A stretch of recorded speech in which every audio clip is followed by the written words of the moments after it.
Welcome to the Mind of Business Success podcast. I'm your host, Alicia Kramer. Our guest today is Sharita Humphrey, and we are going to talk about your personal finances. Welcome to the show. Thank you so much. Thank you for having me. I'm excited about this conversation today. It's going to be a good one. So you are a finance expert. You help mentor people with their money, essentially. Right. And we're not just talking about business finances here. We're talking about your personal financial well-being.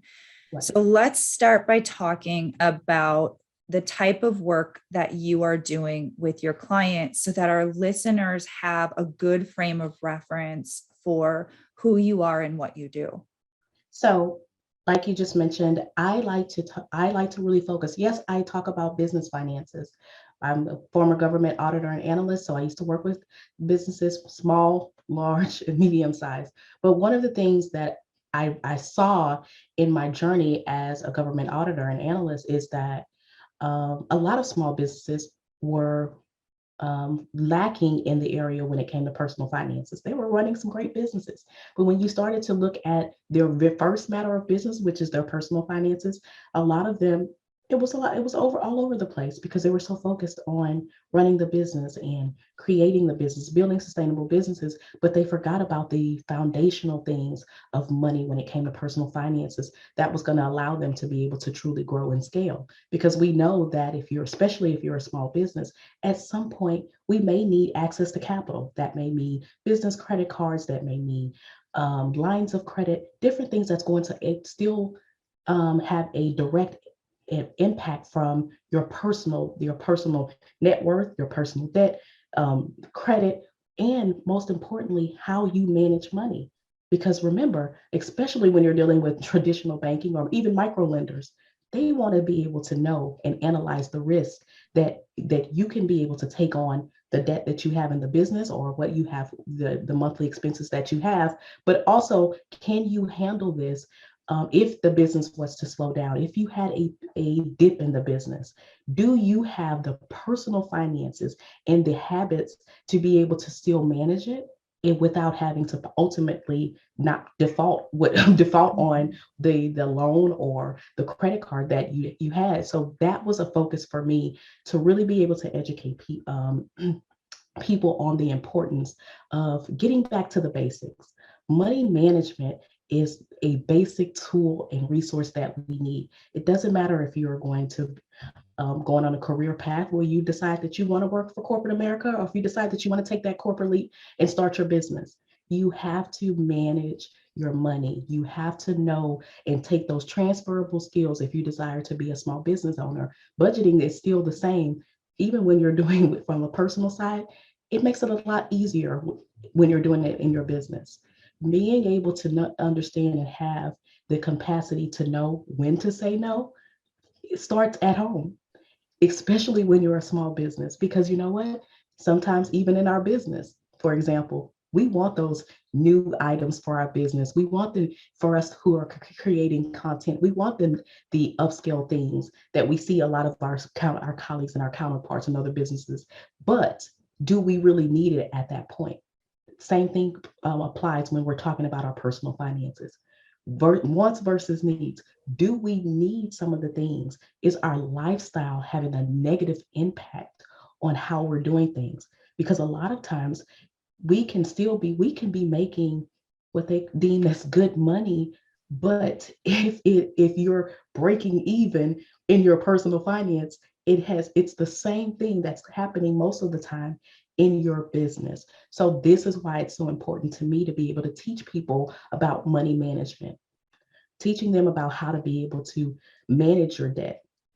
A lot of people everybody's not going to get on a debt-free journey right away, but teaching you ways to be able to reduce your debt. So that way it doesn't feel like it's not such a heavy financial burden on you each and every month, but making sure that I show you why those basic things are a foundational things to create your own path to wealth. Wealth will look different from each and every one of us. It's almost like our social security number. we determine what we can't determine our social security number that's given to us, but we can determine what happens within our bank account and the wealth and the legacy of wealth that we leave. That number we have control over. And so that is one of the things that I want to be able to help people to continue to get on the journey where they're no longer backseat drivers or even in the truck when it comes to their personal finances, because a lot of times it's just on autopilot and not in the right way. We want to start automating our savings, but a lot of times we become passengers, or like I said, backseat drivers to our finances. And every month we're just kind of letting it go. It's almost like our finances are telling us where we're going to go, but we don't realize it until we maybe have a fender bender when it comes to our money. This is when we start to realize, like, I have to do something about this. But let's be proactive. Let's almost think about our money and the way we manage it as insurance. That's how I teach my clients. Because yes, we all need insurance. It's a safety net. It helps us to be able to not, it just in case something happens, we're not in a immediate situation where we experience a loss. And so that's how I teach people from those real world things, kind of breaking those analogies down. Just kind of think about a trampoline. We are all scared. We kind of take it back to being kids. That's like the most enjoyable thing as a kid. But guess what? Some of us as parents, we need that trampoline that has that net around it, because we want to make sure until we're ready that we can just go out there on our own and we don't need that safety net. But the one thing about our money is that we always want to make sure that we have some type of financial safety net. Doesn't matter how big or small when you're getting started, but having a number in mind that you know that you need to be able to ensure that if anything happens, job loss, emergency, or what have you, because life's going to happen. We know this. No one anticipated this pandemic lasting this long. No one thought when we were potentially at the beginning of a lockdown that we would be in a situation like this. But look at it. Almost 2 years later, some countries are still on lockdown. And we never thought that we would see inflation or, the global supply chain like this.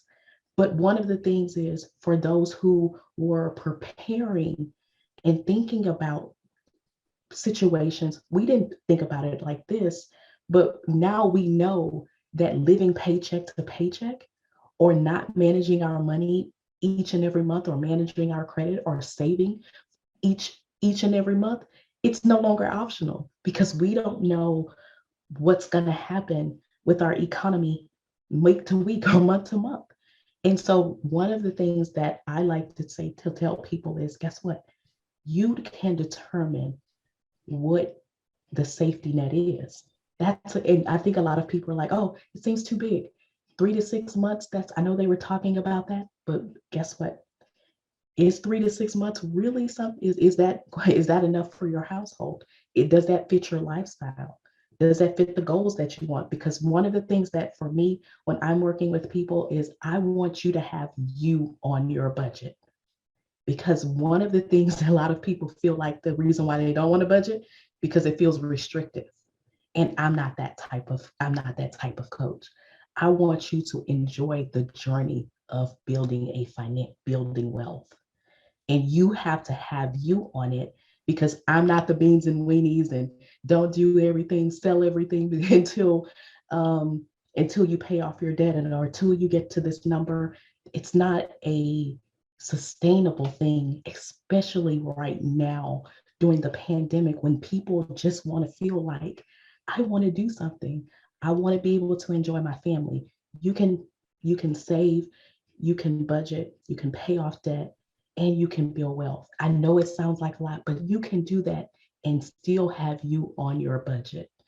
You can do all of those things. You may have to allocate certain things at certain times and certain periods throughout the year, but the one thing that you can't do is leave you for last. You can't leave you for last, because the momentum won't last. It'll be good in the beginning. You're excited. I'm paying off debt. You're seeing those things. You're seeing your savings increase. You are really being able to enjoy life a little bit more. But as soon as things happen, or you may run into a unexpected bill, or you may have to get that dentist, because we all know we never know what the dentist is going to charge us. You may have a little chipped tooth and you go in there, now you got a cavity. $500 later, you thought you were going in for $100 bill and you're $400 in. And things like that that seem so simple can derail someone when their relationship, their mindset, and their emotions are not being worked on while they're building those things. So, Alicia, the work that you're doing, especially when you're talking about mindset and money go hand in hand. Financial wellness and mental wellness are brother and sister. They are truly, they are brother and sister, because you need you. And the reason why is because if they are not, then we get into anxiety, financial stress, and all of those things, which will what? Have a negative impact on our physical health. And right now, the wealthiest thing that we can do for ourselves outside of our finances is our health. So that's why I said it's so important to make sure that money mindset is a part of your blueprint that you're making each and every month when it comes to your money. Because if not, then it has a negative impact on your physical health. And if that has a negative physical health, then you can't show up to do the work that you need to do, whether you're working a 9 to 5 or you're in your own business. And especially for those who are running our business, even if you have team members, or if you're a solopreneur, especially if you're a solopreneur and you're wearing 17 hats, and we've all had to do it at some point of our business. But at some point, you have to realize that you are the anchor, whether you're talking about your personal finances or whether you're running that business. So your physical health is very important.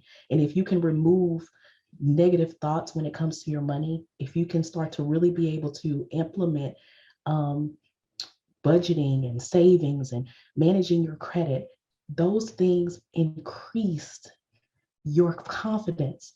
So you're able to show up better. You're able to now be able to increase that you part on your line item in your budget. And if you don't have a you on your budget, then incorporate that. Make sure that you have you, whether it's fund money, reckless, whatever you want to call it, whatever, you get to decide that. But you have to make sure that that is not something that you're saying, well, I'll do it next month, or I'll do it next month. Well, what if you have a little financial downturn next month? That month is going to turn into that. And then you hear a lot of people say, all I do is work, build my business, and pay bills. But we only have one life. And one of the things is that we don't want to do is to always feel like that we are just paying bills, or we don't seem like we're really moving or getting ahead. And that's why I'm an advocate of personal finance, because I've seen the change, not only for myself. I lost everything financially, and I did it with two children and ended up homeless. And the only thing that gave me hope was that I knew that rock bottom was as low as I could go. So as long as but that was a mindset shift. Where else was I going to go? I had lost everything. So I knew that as long as I was committed to changing my money behaviors, it would shift my bank accounts, which would ultimately get us out of the situation that we were in. And that's what happened. But it all started with mindset. All started. So that's why I'm so excited about the work that you're doing, Alicia, because it's a gift that keeps giving. Mindset is a gift that keeps giving. We can buy beautiful gifts. We can, every single week, can celebrate the holidays. We can take all these trips. But if you can give the gift of shifting someone's mindset, you shift the paradigm of everything in their life, especially their finances. That is powerful. And it's so true. It does start with mindset, a good foundation, and changing some of those behaviors that follows. because habits are hard to break. And in order to have the endurance to get through the resistance to developing the empowering financial habits, we have to have that mental, emotional foundation to support us. Now, I want to talk a little bit about what we are looking at currently with our financial situation. I know you are much more in the know about some of the different economic changes that we are facing at the time of this recording. And granted, some people are going to be listening to this maybe a year or 2 years from now. And so they've already potentially weathered the storm. We don't know exactly how it's going to look. But I would love for you to talk about this, the situation with interest rates. Oh, yes. At the time that, of course, what you said at the time of this recording, we are about a couple of months out from the Federal Reserve potentially raising interest rates. I know a lot of people are like, oh, okay, well, what does that have to do with me? It's the Federal Reserve. It has everything to do with us, because guess what? That determines on how much we're ultimately going to pay back for things, especially for those who are borrowing, whether you're thinking about purchasing a home, refinancing, you're looking for a credit card, or even trying to get a business loan to be able to grow and scale your business. Those interest rates have a very large impact on our financial health. So this is why it's so important for us to kind of make sure that even if we don't understand what all that means, is to keep plugging into great programmings like this, who are bringing experts to the table to let you know and kind of give you an idea. Because guess what? Whether you're listening to this now, 6 months from now, or even like she just mentioned, a year or two from now, I'm pretty sure we're going to be talking about interest rates going up and down. And most of the time, they're going to go back up, because historically, we've never seen interest rates at the time of this recording like we have now.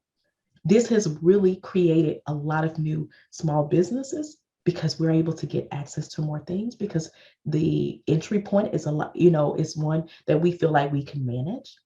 And number two is, we're seeing more people take advantage of the awesome perks of credit cards, and they're traveling more, they're doing more things because the interest rates are more reasonable. But just imagine if for any reason, whatever your interest rate is right now, the standard interest rate on a credit card, most people's credit card, depending on where you are, it's about 18 to 24%. Imagine even if that was to raise 1 to 5, it has a really big impact on a lot of people, especially for those who are carrying credit card debt, personal debt. If those things start to impact, that may shift when you may have a date of saying that, let's just say, I'm going to pay off my debt by the end of the year. If that, but you're basing it off of the interest rates or whatever you're paying right now. So even though, depending on how large that debt is, it could really have a really positive or negative impact. But most of the time, when people are carrying debt like that, it normally has a negative impact. And we see more people are looking at, educating themselves. This is a great time. A lot of people are looking at personal student loans, because of course we kind of see that's another thing that we're seeing. But especially for those who are looking at those more personal student loans, because a lot of times once you may exhaust your federal student loan opportunities, a lot of us have to end up either taking out personal loans, or you're looking through a traditional institution, so that way you can continue your education with personal student loans. Those rates are not capped like federal, so they can be up and down. So will this have a positive impact? It could. But have I seen, in the sense that since we've been hearing about this, a lot of people are reaching out to me and they're asking, what does this mean? I'm already 5, 10, 15, 20, even $30,000 in credit card debt. What does this mean for me? I was like, I can't take another increase on this. It's already high. And remember, the lower those credit scores are, the higher their interest rate. So it takes a lot more money to pay them off. if you're not paying them in full each and every month. So this is why I'm always on the leaning on never borrow more than you can pay back each and every month, because credit card debt is like payday. It's like the secondary payday loan. A lot of people, as we've seen, payday loans have gotten a lot of people in a continuous cycle, month after month, year after year. And you're thinking to yourself, like, how are you still paying a payday loan 1 year or 2 years? It was a payday loan.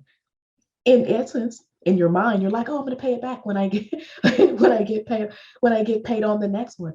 But have you ever thought, and I'm going to share something because my client was okay with me sharing this. When she got referred to me, she took out a $500 payday loan. Things happened and she wasn't able to pay it off in the next in the thing, and that thing turned into $4,000. And you're just thinking to yourself, you're like, wait, it was only $500. But the very first conversation when she got referred to me, I said, hey, what's your interest rate? Did you read the terms and conditions? She never did until that day that she spoke with me. Wait for this. The interest rate was 700%.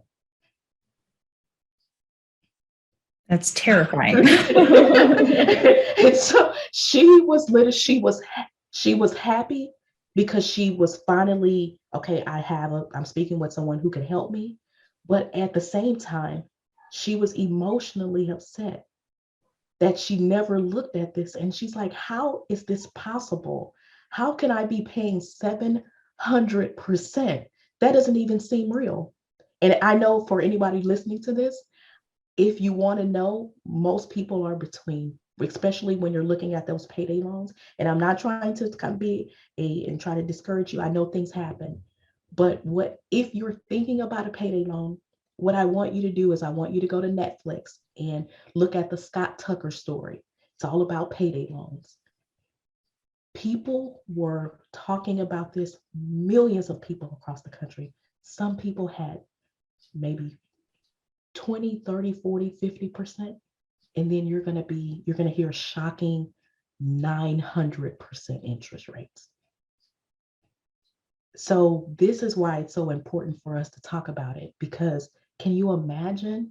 You may take out a couple of $100, but your interest rate is 100, 200, 300, and 400%.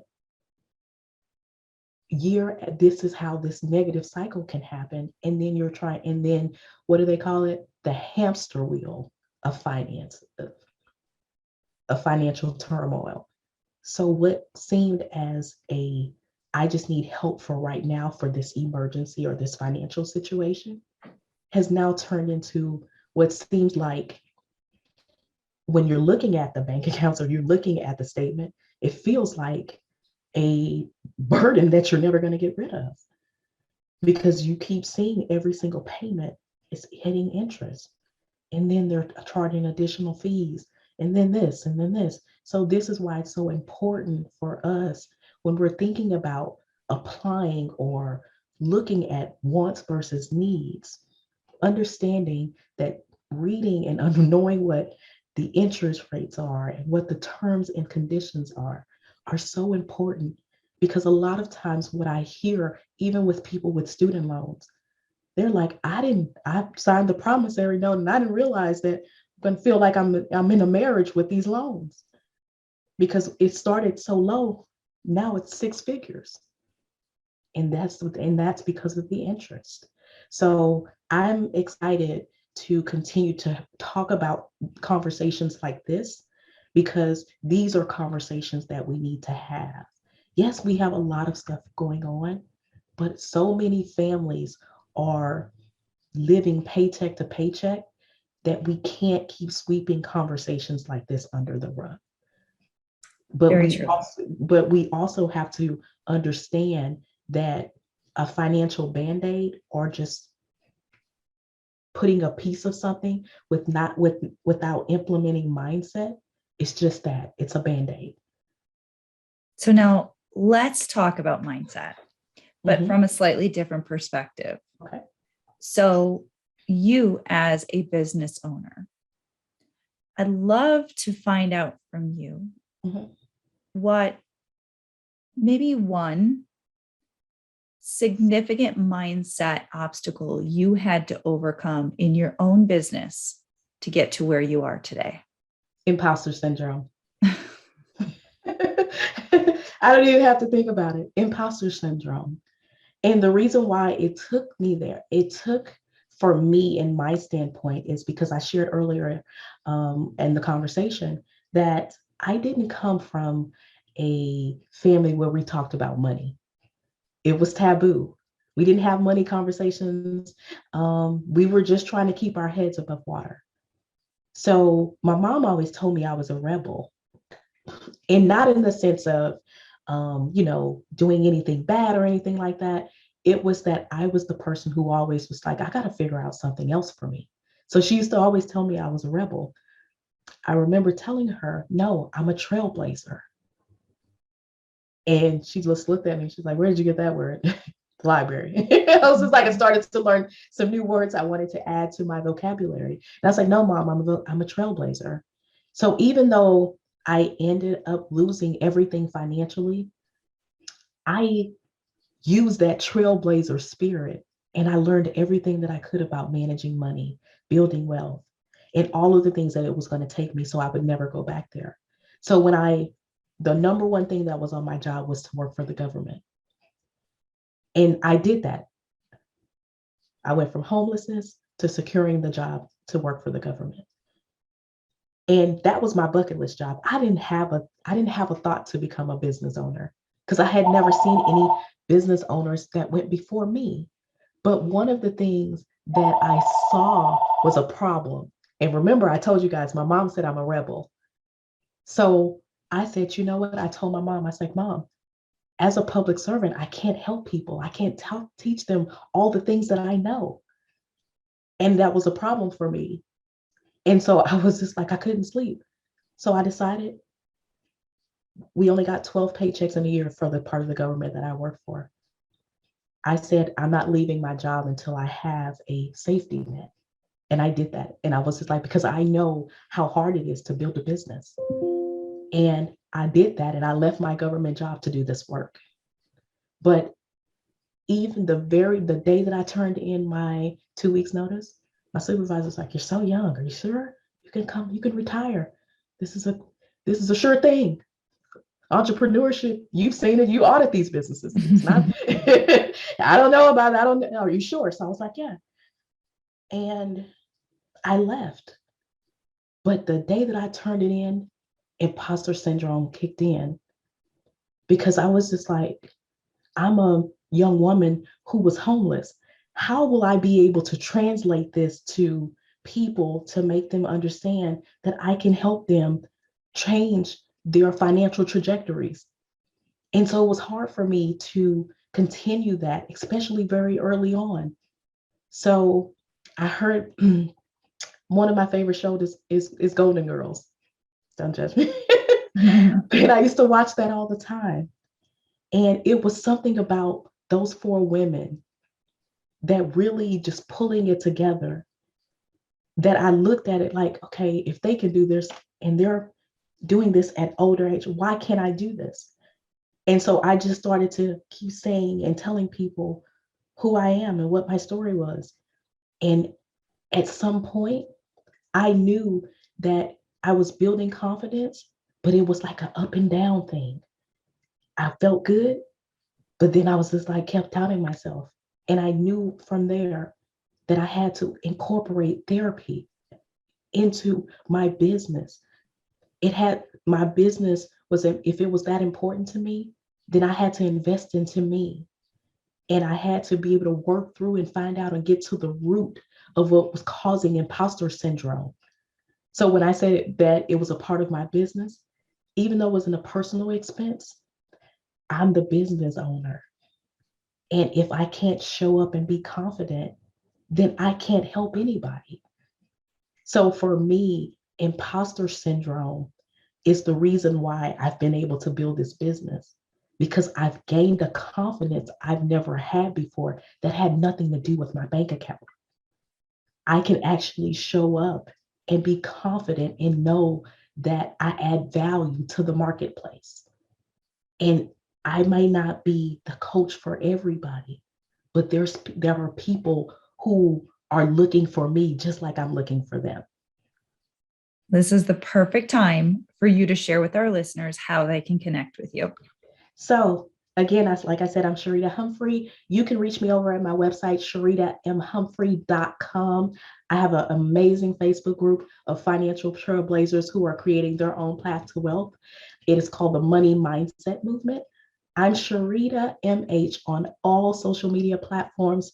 My team goes crazy because I do answer every DM, because there's always someone who is just looking for financial hope. And if I can be of assistance and offer some type of guidance, I want to do that.